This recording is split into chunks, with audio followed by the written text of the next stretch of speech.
Oh, hello. I've got another video today. I'm going to be having one of my kind of shower thoughts type videos, and I actually put shower thoughts there on the slide because I think it's a good title for a little series. And I'm thinking about to what extent hobby affects the meta. There's going to be a lot of talking today, and there's not so many slides or fun pictures, but I've put my custodes up on here for people to have a little look at just because they're there. Okay. Um, so I'm going to talk about brush lickers and meta chasers and why that's perhaps a bit of a false dichotomy.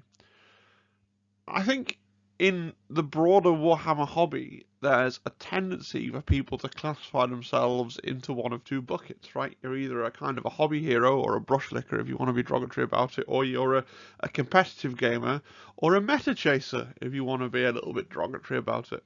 And there's a grain of truth to that. Okay, I'll be very frank.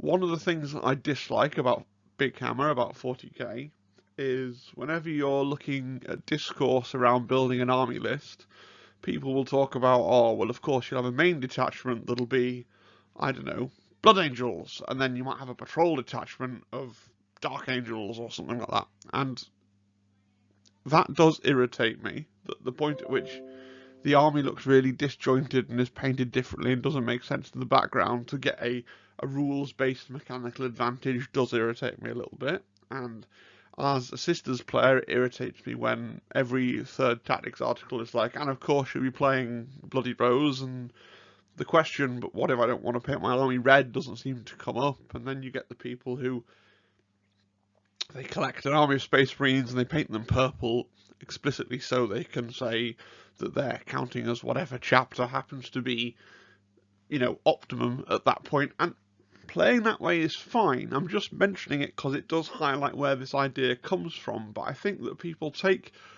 something where there's a grain of truth and they extrapolate out into these big two camps where it's really, and most of us who play some kind of Warhammer do both. I mean, I don't actually, it will be quite difficult, I think, to really get into Warhammer and want to participate in a community and want to create content and want to hang out in a Discord if you didn't at least have a passing interest in the narrative and the game and painting the miniatures, right? I think most people in the community enjoy all three of those things, and they might enjoy one thing more, but I guess there's this natural human tendency, isn't there, to be tribal and to find your little people and your subgroup within a subgroup within a subgroup, and so I think maybe we generate this false dichotomy, and sometimes I think that can blinker us, right?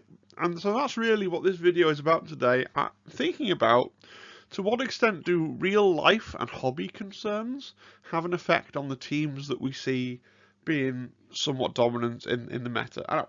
I don't think I'm an expert on any of this stuff. This is literally just me on my channel talking absolute rot for 10-15 minutes, but hopefully someone else will enjoy it, right? So this is my argument that the miniatures are the thing. They're the thing that you go and buy, and at the very least you have to build them, and most people will put some paint on them.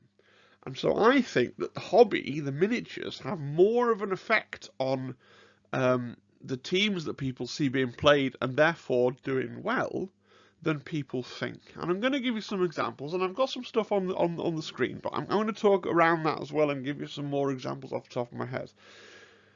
But think about how many people are really, really desperate to make Deathwatch work, or certainly were a month or two ago. You go to any tournament and you'd see 2, 3, 4 people running Deathwatch and not doing particularly well with them.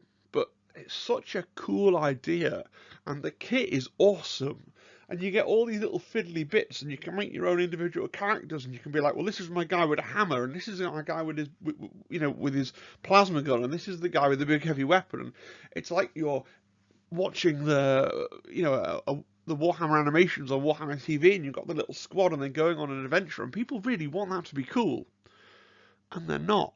They just don't, the rules aren't there, right? The Deathwatch aren't doing well. And then you see a lot of people who look at the rules and go, oh, Scouts might have some play, but nobody's doing very well with them, so, you know, they're obviously not that good. But the Scouts, and I hate to be critical, but the Scout models are really old, and they just don't look great. right? They just don't look. The sniper scouts are okay.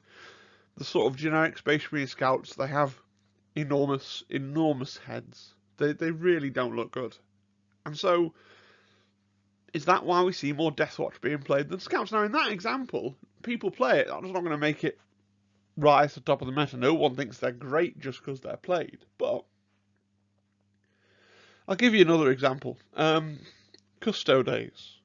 First month of Kill Team, Custodes really dominated. And I'm not saying the only reason that they dominated was because they are easy hobby-wise to paint. The barrier is low. They're really cool, and you paint them gold, and that takes not very long to paint to a reasonable standard.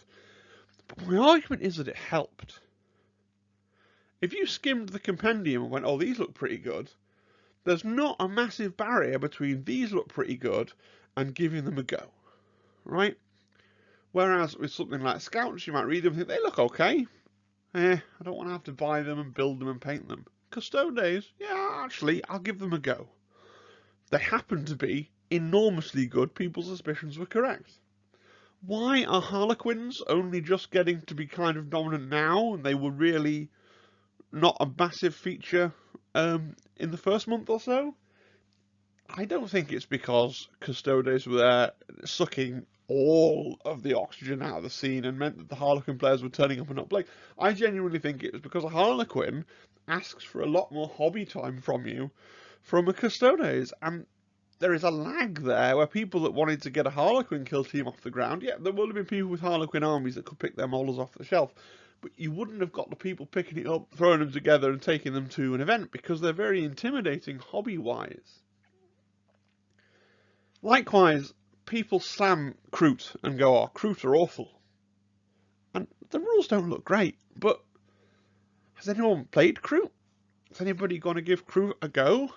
But probably not, because they're really old, really not particularly nice miniatures. Again, I don't want to slag off the miniatures, they're just really old. Okay, they were nice when they came out, but they're no longer contemporary.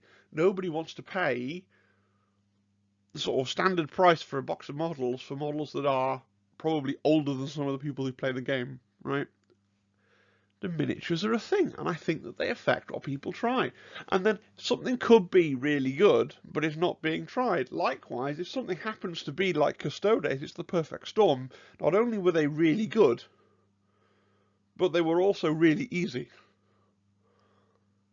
So let's think about the bespoke teams. As you know, probably if you follow at least the UK scene, the last Warhammer World Tournament, the Commandos were really dominant. They finished in the top 4 places. I think a big part of that is not just that the Commandos are good, and they are, and I'm not saying the hobby is the only thing, but if you buy Octarius, like almost everybody that plays Kill Team did, you get everything you need to play Commandos to their optimum potential in one set of Commandos.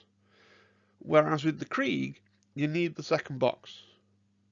You need the second box to get the 4 models, so you're either swapping with a friend, buying 2 starter sets, or going on eBay. You can't even go into a Games Workshop to get your second squad of Krieg. Look at the Tau. The Tau are doing really well now. I'm not saying they're only doing really well because they have really good rules, but lots of people already have Pathfinders, already have a Tau army. The Pathfinders are really cool and iconic. A lot of people, I don't agree, but a lot of people think that the Novitiates aren't cool because they're not the iconic Sister of Battle. People want to play those iconic armies. They want to play a Space Marine that looks like a Space Marine, a Sister of Battle that looks like a Sister of Battle. I think the Novitiates haven't grabbed a lot of people because they're not a fan of the miniatures, of the heads, of the habits, of the way they look, the fact that their heavy metal paint scheme that's everywhere has got those brown tabards and they just look a bit right? People are unhappy. If you speak to people who really like Sisters of Battle, they're unhappy because they go, oh, I want to play Sisters of Battle that look like Sisters of Battle, that want to look like the art from the Codex covers and things like that. Exactly the same with Space Marines. People want to play the iconic version of an army. Think about, Heretic Astartes. If a new team came out for Heretic Astartes and it was all based around cultists, and you got 12 to 14 cultists, and there was a new plastic set, and you have mutated ones, maybe you had a psychic one, and it could be really cool. And there would be people that would love that, but there would likewise be people out there that go, well, I don't want to play that. I want to play Chaos Space Marines. I want to play the actual Marines because I like them, and that's what I think is cool. So I think, to sort of sum up, you've got things that you can pick up one box and play them, things that are easy to paint, and things that are iconic. And I think if something is one box, iconic, and easy to paint, it's going to get more play. Custodes and Deathwatch got a lot of play. And then the fact that Custodes have really good rules and Deathwatch have really bad rules means that you accurately work out where they belong.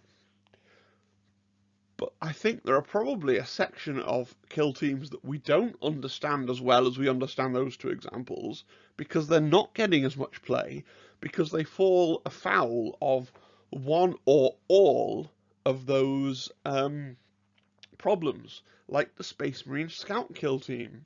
You need 2 boxes. They're not the iconic miniature, and because they've all got bare heads, a lot of people regard them as difficult to paint.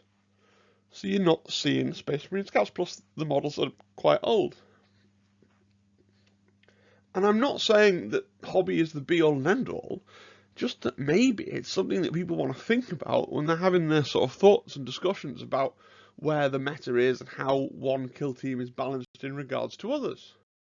So, again, I'm not saying Custodes are only dominant because they're easy to paint. Custodes, especially pre the nerf, were dominant because their rules were ridiculously powerful. But it helped them that they were easy to acquire and paint. That's why you saw quite so many of them. Okay? I hope you've enjoyed a fundamentally really pointless video that is literally a shower thought. It's something that I'm going to try and come back to when I can, whenever I have an interesting thought where I think, oh, that's something people might like to listen to. I'll do a quick video on it. Okay? Leave me a comment, see what you think. Do you think I'm right? Or do you think I'm full of it? Maybe you have a friend that plays Space Marine Scouts or Kroot or one of those teams that I think is not being played because they're poor hobby. And maybe they've done really well or really badly with them. Let me know, that'd be really interesting. If you like the video, give it a like. Subscribe if you want to see more. But thank you for watching, and I hope you have a really great day.